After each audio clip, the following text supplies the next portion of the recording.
Que tenemos el récord del mundo en querernos. Nunca nadie ha batido nuestra marca de besos. Nadie nos gana los te quiero, ni tan siquiera los te echo de menos.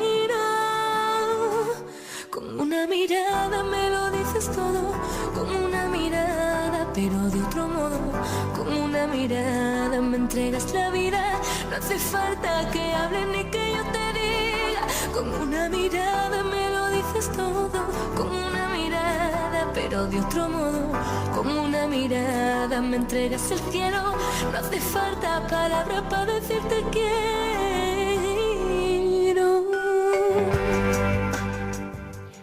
Cuando me dijeron que íbamos a tener este invitado exclusivo, pensé absoluta y directamente en una obra de teatro que se llama El pájaro azul. En un momento, el hada Beriluna, más parecida a una bruja que una hada, entra y le pregunta a los niños: ¿Tienes aquí la hierba que canta o el pájaro azul? Ah, tienes hierba, pero no canta. Ah, tienes un pájaro. No. No es lo suficientemente azul. ¿Cómo me ves? ¿Me veo linda? ¿Me veo fea? No sé qué pasa con los hombres desde la muerte de las hadas. Ya no ven del todo. Y esta combinación en este invitado de hoy, que habla de la escucha, de la palabra, de la conducción, de la interpretación, del amor también por el otro, por el arte, es que me llevó a esta pieza. Bienvenido, señor Luis Berezovsky. ¿Cómo está? Muchísimas gracias. Gracias por la bienvenida, por poner de manifiesto tus condiciones como actriz. Siempre que nos hemos cruzado, hemos hecho gala de esto, lo hemos compartido. Lo que pasa es que nos conocimos en el teatro. Así nos conocimos. Quiero, primero que nada, en este ¿Por qué brillan mis ojos?, hablar del pequeño Luis. El pequeño Luisito, allá lejos y hace tiempo. Si recuerda 5 miradas que hayan marcado su vida de pequeño, ¿de quién me hablaría? Hablaría primero de mi abuela materna, que solamente compartí 3 años con ella. Pero era el primer nieto, el primer sobrino, el primer hijo. Me esperaron 10 años. Se casaron mis padres y estuvieron 10 años sin poder tener hijos. Y no hubo otro hermano, pese a que tenía muchos hermanos mi mamá, que se casara y que tuviera hijos. Así que mi abuela, fui su primer nieto. Me acuerdo una vez había una rifa de esas que se hacían en los almacenes de barrio. Compró todos los números para que yo ganara el premio. No me puedo olvidar. Y tenía 3 años cuando ella murió. ¿Y vos sabés qué me acuerdo? Me acuerdo que estaba, porque en esa época uno moría en su casa. Estaba en una carpa de oxígeno en su habitación. Y me acuerdo de muchas cosas de los 3 años. Después mi mamá, por supuesto, la hija de ella, ¿no?, que fue muy sobreprotectora, una Dije Mame de aquellas, ¿no? Después mi tía Perla, que cuando mi mamá se casó tenía 9 años, había una gran diferencia de edad entre las dos. Así que cuando yo nací tenía 19 y fui su nene, su bebé. Su juguete. Hay fotos donde ella está, pero una sonrisa tremenda, como si yo fuera su hijo. Y la fui a despedir a Mendoza, porque allí se fue a vivir en 61 más o menos. En el 24 de diciembre del 2022, estaba ya en sus últimos días y fui a despedirla. Pude hablar y sacarnos una foto. Ella me enseñó a leer y escribir antes que entrar al jardín de infantes, porque estaba en mi casa, vivía en mi casa. Me acuerdo que había puesto una pizarra en la cocina y ahí me enseñaba todo. Así que ya van 3. Después está la mirada de mi papá. No puedo ignorarlo porque fue un buen padre. Fue un buen padre. Un padre que hizo lo que pudo. Venía de la extrema pobreza. Y tuvo sus 2 hijos universitarios, tuvo 2 nietos universitarios que viven de su profesión, aunque él no los vio, lamentablemente, tanto mi mamá como mi papá murieron muy jóvenes, y tiene ahora bisnietos universitarios que tampoco ve, pero bueno. Y dormía cuando era chico, me contaba él, en un galpón sobre un fardo de alfalfa, porque no tenían colchón. Pero terminó siendo contador de una gran empresa, después fue jefe de la Unión Telefónica, antes que se estatizara en el 43, 46.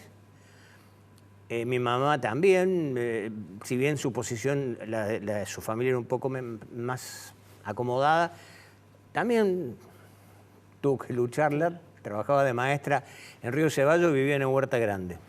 Tenía que ir a Terminal de Córdoba, de ahí a Río Ceballos.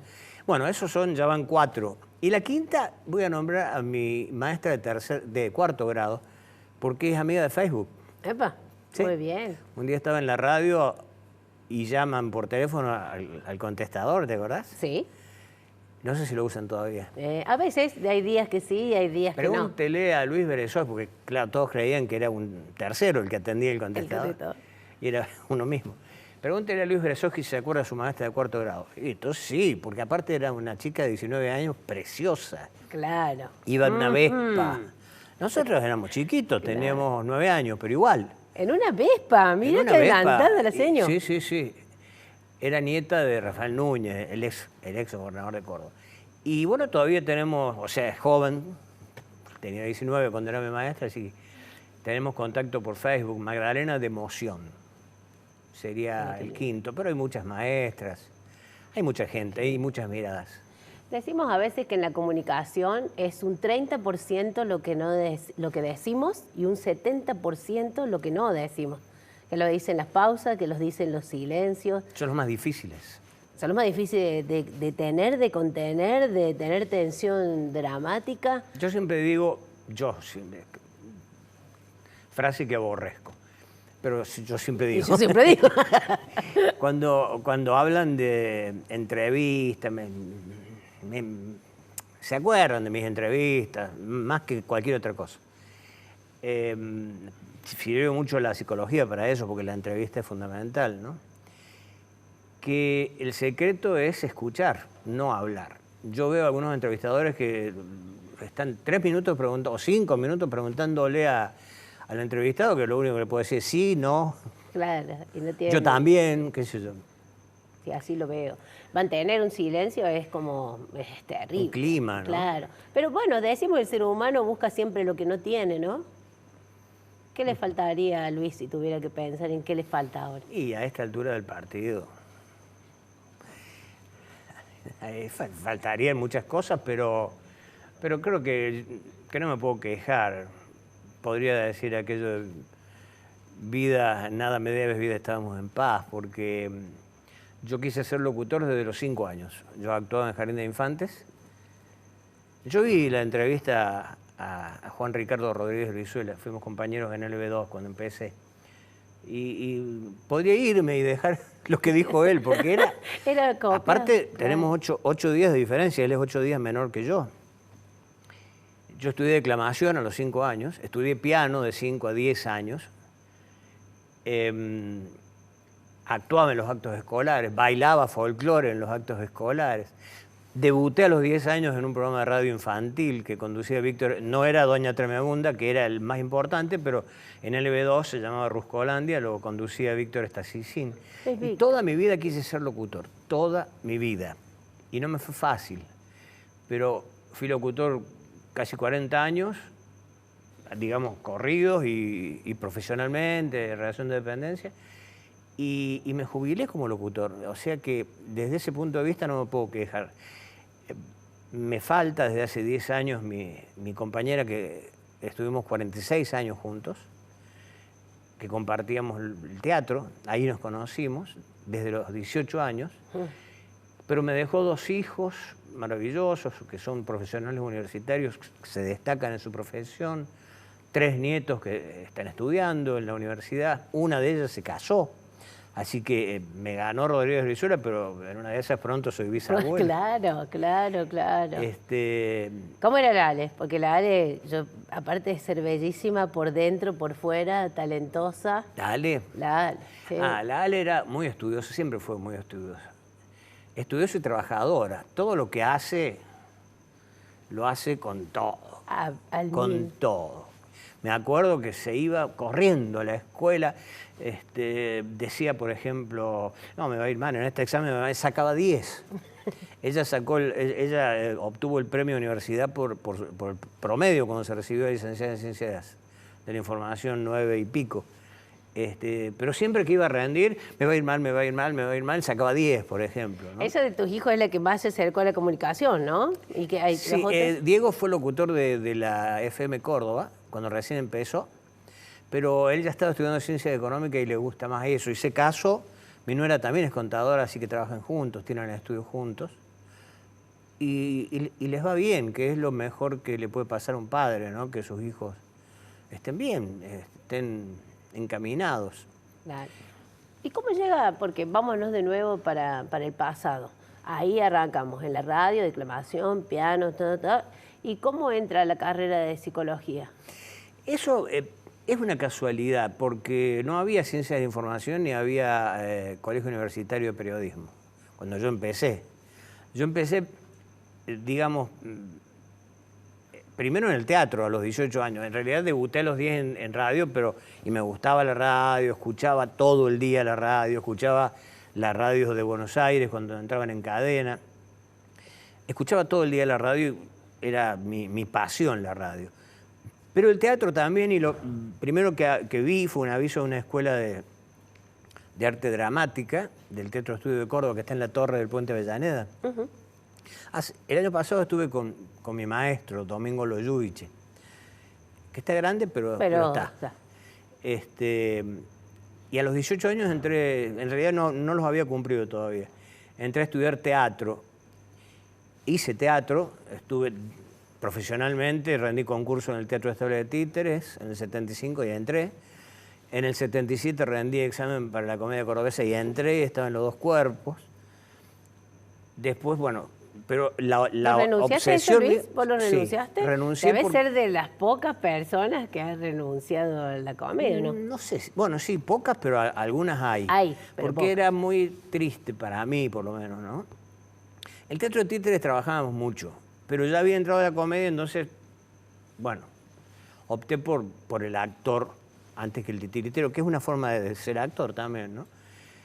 Pero era muy triste ensayar 4 o 5 meses y hacer 2 funciones, o estar más tiempo en el bar que actuando. Justo cuando yo me fui vino la democracia, empezaron a actuar mucho, bien. viajaron por el mundo, fueron a Estados Unidos. Pero a mí me dijeron, podés volver. Y no, ya no tuve ganas. Ya estaba en la radio. O sea, yo entré a la radio en el 78. Me costó bastante. Yo no entré de jovencito a la radio.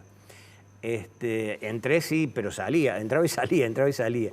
Entré en forma continua a partir del 78. Y yo ya me había recibido de psicólogo. Entré como psicólogo, eso fue lo más gracioso. Porque como no había escuela de ciencia de información, de periodismo, de locución, de nada... Le dije a mi papá que me dejara ir al ICE, me dijo, no, vos tenés que ser abogado. Entonces yo me recibí a los 16 años en el secundario y entré a abogacía, cursé 2 años y no me gustaba, me fui, pero quería tener una formación universitaria. ¿Qué hago? Estaba entre letras y psicología. No sé por qué, pero me pareció que era lo más... Yo hacía teatro para niños, escribía, estaba relacionado. Y me sirvió mucho la psicología, primero para entrar, porque lo primero que hice fueron micros de psicología infantil, o sea, de orientación familiar. Muy bien. Y así entré. Y bueno, al director le gustó y me pasó a otras cosas y así. Y después para las entrevistas me sirvió muchísimo la Sí, por supuesto, y también para la escritura, porque todo lo que es la estructura dramática y la psicología del personaje, seguro. Acá lo vamos a dejar. Y más si trabajas para chicos, ¿no? Sí, y la importancia que tiene después en todo el devenir. Nos vamos a hacer una pausita en este preciso instante. ¿Por qué brillan mis ojos? Ya estamos empezando a conocer por qué brillan los de él. Es un buen tiempo para que pienses por qué están brillando los tuyos, si es que están apagados o no. Y si no, es momento de encender. Con una mirada me entregas el cielo, no hace falta palabras para decirte quiero.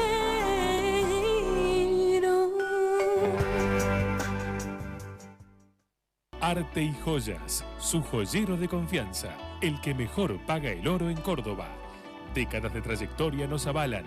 Oro, plata, platino, brillantes, tasaciones. Única dirección. Tucumán 11, esquina de Anfunes. No tenemos sucursales.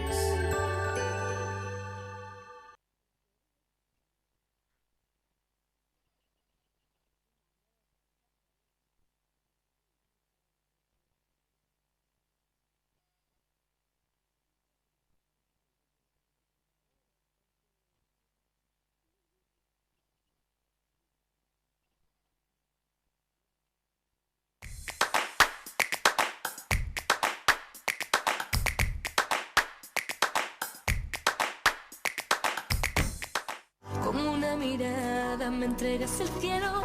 No hace falta palabra para decirte quiero.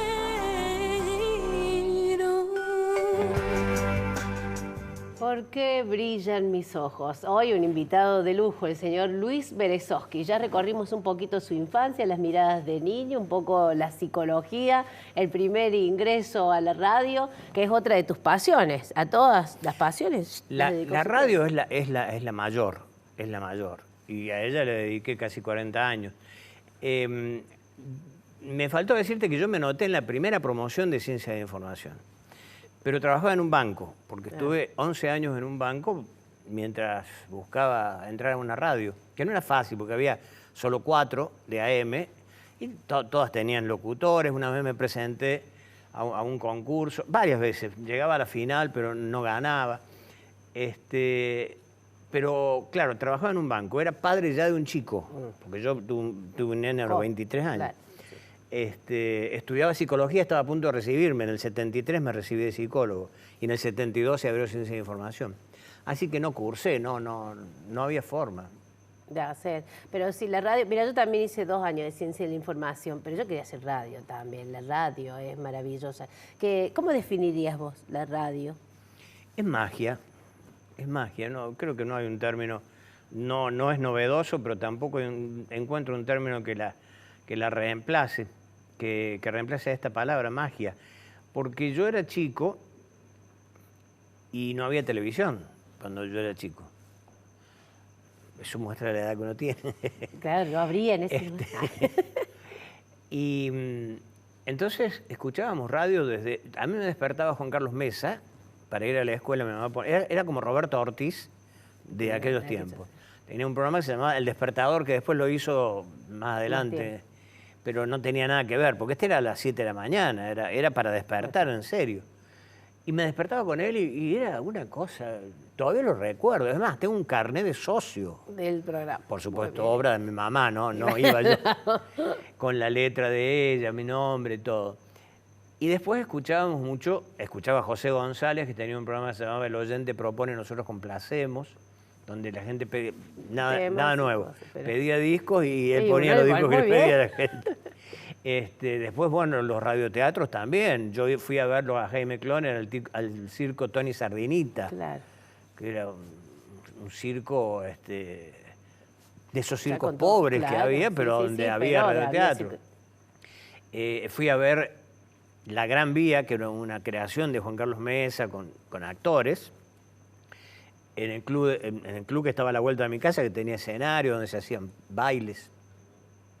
Y a la noche entraban en cadena las radios, LB3 con Radio El Mundo, LB2 con Belgrano, y lo que era Splendid con Splendid, después fue Universidad.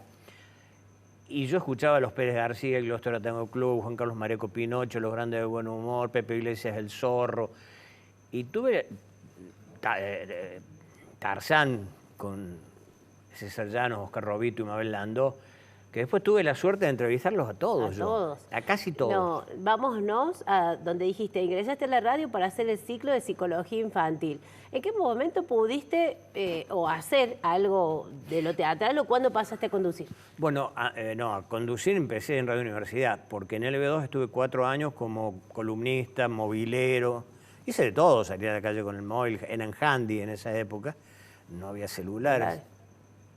Hacíamos los operativos verano, en Carlos Paz, yo me trepaba lanchas, me tiraba en paracaídas, andaba a caballo, todas las locuras. A mí me gustaba mucho Nicolás Mancera, que hacía todas esas cosas, entonces yo un poco estaba influenciado por él.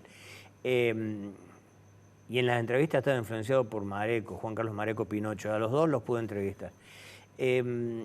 Entonces, yo el primer año fui un comentarista, un orientador, como hacía, qué sé yo, Borocotó, Sokolinsky, Arnaldo Raskowski, no sé si lo conociste en aquella época. Y el director de la radio, que era Juan Carlos Marlé, el director artístico. Marlé, Marlé. También. Y al mayor Salas, que era porque era la época de los militares, les gustaba lo que yo hacía, cómo lo hacía. Y María Teresa Ochoa, que era jefa de locutores. Entonces un día me llama Marlé, me dice, ¿vos vendrías toda la mañana? Dice, yo estaba a punto de renunciar al banco. Dice, por supuesto, con un sueldo. Ayer, le digo. Yendo. Claro. Y ahí empecé en el 79 a ir todas las mañanas y hacer de todo. Primero hablaba de psicología, cuando venía un médico me metía, entrevistaba, o salía con el handy, entrevistaba médicos afuera, y después empecé a entrevistar a actores, cantantes y hacer de todo. Y después llega la intervención de Guillermo Rodríguez durante la época militar, que no le gustaba yo, y me echó. Echó varios.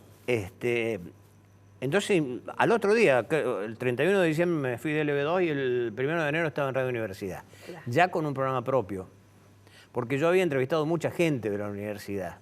Entonces ellos me conocían y me llamaron. ¿Cuánto tiempo en Radio Universidad? 4 años. Y de ahí saltaste a Radio Nacional. Radio Nacional. te has variado por todas. Sí. O sea, si había 4, te las en Radio Nacional todo. tuve un programa que se llamó Enhebrando Palabras, de entrevistas, durante 2 horas con un solo entrevistado. 2 horas. 2 horas. Y uno de ellos fue Ronnie Vargas, que también le gustó lo que yo hacía, y cuando se privatiza LB3 me llamó, en el 91. ¿Qué representaron ellos dos? Porque los vamos a unir, a Ronnie y Mario. ¿Qué fueron Mucho, en tu vida? porque yo los conocí en el 69-70, cuando ellos vinieron por primera vez. Por supuesto no tenían la dimensión que tuvieron después, pero ya se destacaban. Eran jóvenes, 20 y pico de años, yo también. Yo lo escuchaba a Ronnie toda la tarde, a Mario también, y a mí porque eran distintos a los de Córdoba. Córdoba era más provinciano. Ellos tenían un estilo más porteño, popular, nacional, ¿no? Claro. Y tenían unas voces espectaculares. Y a mí me gustaban muchísimo, yo lo escuchaba. Es más, yo lo entrevisté una vez a Ronnie y le hablé de Pistoncito. Pistoncito fue un invento de Ronnie Vargas, que fue lo que después hizo Titi Chabatoni con Popularcito. Claro, pero estoy hablando del 70. Y después tuvieron que ir, no sé, en el 71, 72. Y siempre que una radio, yo estuve en LB2, en LB3, siempre que una radio caía, hay que llamar a los sanjuaninos. Y los sanjuaninos en San Juan la descosían. Claro. Mario Pereira tenía el Pereira Show. Y Ronnie también. Así que no debe haber sido fácil traerlos. Vamos a... quiero que durante... Ya este año estuvimos fiesta y todo de 30 años de Noche y Día. ¿Qué fue Noche y Día? Estar todas las madrugadas. Tenemos para hacer otro programa, ¿sí? Nos quedan 2 minutos, pero son ¿qué 2 fue palabras. Desde lo humano... fue muy positivo porque me dio una popularidad que no tenía. Pero también me cambió el metabolismo porque dormir de día no es lo mismo, todavía no me acostumbro a dormir de noche, la familia se sacrificó muchísimo. Así que me dio las 2 cosas, ¿no? Bien. ¿Cómo quiere Luis Berezovsky que en algún momento todos venimos para irnos? ¿Sí? En algún momento que no estés, ¿cómo te gustaría que te recuerden? Que me recuerden. Ya. O sea, bueno, ya has dejado material de todo y para todos, ¿no? A mí me queda agradecerte, decirte que siempre has sido una persona muy generosa, un compañero excelente, al que es un placer cruzar, compartir y que siempre está enseñando. Entonces, gracias. Bueno, eso es una forma de recordar, gracias. Docente, yo te agradezco un montón. Hoy han brillado nuestros ojos por el señor Luis Berezovsky, que los ha hecho brillar mucho, pero por el oído. Hoy lo vimos, disfrutamos de su historia, de su vida. Ya sabemos por qué brillan los nuestros. Gracias por nuestra ambientación, gracias por nuestra ropa, gracias a nuestra producción. ¿Por qué brillan mis ojos? Nos encontramos la semana que viene. Gracias, Luis. Gracias, Anita. Es que tenemos el récord del mundo en querernos. Nunca nadie ha batido nuestra marca de besos. Nadie nos gana los te quiero, ni tan siquiera los te echo de menos. Con una mirada me lo dices todo, con una mirada pero de otro modo. Con una mirada me entregas la vida. No hace falta que hable ni que yo te diga. Con una mirada me lo dices todo, con una mirada pero de otro modo. Con una mirada me entregas el cielo. No hace falta palabras para decirte quiero.